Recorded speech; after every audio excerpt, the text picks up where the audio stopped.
Welcome back, everyone. Middays with Gerard is coming at you live from the Mississippi Armed Forces Museum on Camp Shelby. What an honor and a pleasure it is to be here, but it is especially an honor and a privilege to introduce to you Command Sergeant Major Gary Graham.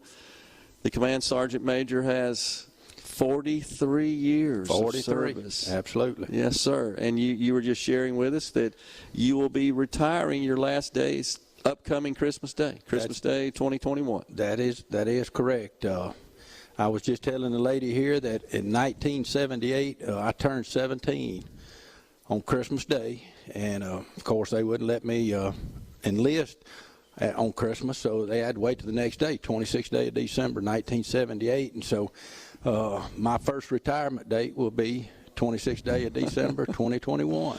Well, 43 years. On behalf of grateful Mississippians and Americans, thank you for your service, sir. That is quite the milestone, and it is awesome. All right, so what do you have planned after your retirement day? Well, I recently told a 3-star general here. He asked me the same question. He said, "What are you going to do, Sergeant Major, when it's over, or when you retire?" And I said, "I'm going to retire." And but I've got a farm and some properties here in Forest County and farm up in Newton County. I'm thinking about trying to do a wedding venue, and my wife and I, we're going to try to fix some land up and sell it, and just do a lot of traveling, hunting, fishing, and have a good time. Well, good for you, much deserved, and I wish you all the best in your retirement years. So, what enticed you to join the military? Well, I had an uncle that was a Vietnam vet, and he was kind of always my hero, Delbert Graham, and we always talked about the military, and I said, well, I'm going to try it. And so the local recruiter at the time came by, and you know, at that point, when you went to take a physical, you know, they'd hold 3 fingers up. How many am I? That's about what it entailed. And I got in, and I've loved it. I've loved it ever since. It's been a heck of a ride. I don't know of anything I would change. I've had the opportunity to, you know, travel the world. I've traveled most of Europe, nearly its entirety. And of course, I went to Iraq and did my duty there. And I did a tour. Well, I'll just start by saying I started in 1978. I started with an artillery group. And I stayed with them until we folded the colors on that in 1994. And G.V. Sonny Montgomery fired the last round downrange, and they transitioned our unit to an air defense. And so I went through all the training and got that through the air defense, and was selected for a master sergeant position at Philadelphia, Mississippi, where I ended up spending around another 13 years, and I got promoted in that unit to the battalion command sergeant major, and that was my first assignment as a command sergeant major, and I took that unit downrange. And once we returned, the day I came off orders from that mobilization, Hurricane Katrina came through the next morning. Yeah, and from there, I spent the next 179 days on the Mississippi Gulf Coast trying to, you know, clean up what we could down there. Sure. And I often think about it. When we left, I was in the outskirts of Fallujah, Iraq, during the deadliest time of the Iraq War. And I told some of my friends, I said, you know, we probably won't see devastation of this magnitude again in our days as we boarded the plane to leave. But little did I know that Hurricane Katrina would dwarf that to a magnitude that you can't even imagine. And so anyway, I became the Task Force Magnolia CSM for that operation the last 3 months I was on the ground there. It was just a honor and a privilege, you know, to serve the people of this great state. Well, is it true, it is said that in the Army that the sergeants, the enlisted men and women, and the command sergeant majors, they're truly the backbone. They're the ones that make it work. They are the backbone. In my position today, I'm, of course, at the very top of the rank in the enlisted side. Yep. But I'm considered the senior advisor for the commander. And in this position, or since I've been a CSM, I've had 12 commanders I've had the opportunity to advise. Yep.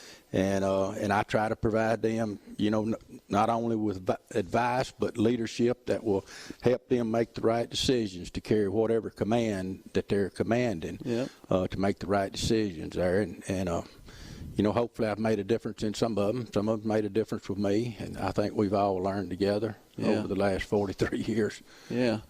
Well, what about those that have been under your command, under your purview? I mean, you with 43 years, how many have you touched? Yeah. Incredible. And I see people all over that retires, that comes back and thanks me for different things. Sure. And I've tried to do the right thing by everybody. And as you can imagine, you can't always please everybody, but for the most part, if you can get up in the morning and look in that mirror and know you've done the right thing, then you have done the right thing. Yeah. But as a CSM, we're charged with being the standard bearer, and whatever the Army's standard is what we are charged with making sure that standard is adhered to. Yeah.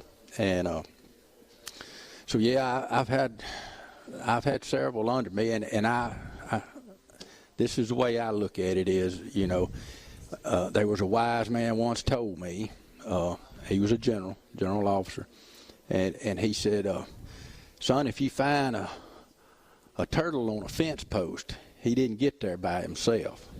And he said, you'll find out that all them people around you, and you'll be the turtle. And so I still think of that and use that analogy today. I didn't get here by myself. The NCOs and the senior officers and all, I mean, they helped me, and I'd like to think I helped a lot of them along the way as well. Yeah, but it's the camaraderie, it's the interaction, it's the flow of information, and working together to solve problems, do your duty. That's what makes it work, is it not? That is what makes it work.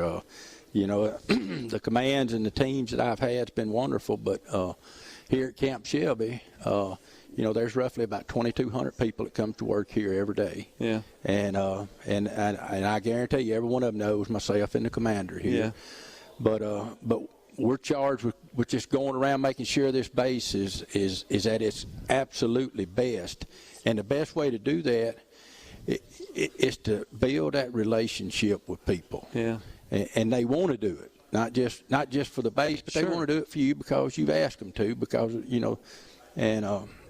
and they've done a great job here, and I have really enjoyed it. There's no substitute for those relationships, is there? There is no substitute. It is what makes it work in the military. It's what makes it work in the private sector. It's just fundamental. Right, and that's what makes it so bittersweet for a retirement. Yeah. I'm ready to retire, and I want to go on and do great things and not have the responsibilities that I do today. I think I've earned that, but in saying that, you miss all the people that you interact with every day. Sure. And you see, and so it is truly going to be bittersweet for me to take the uniform off.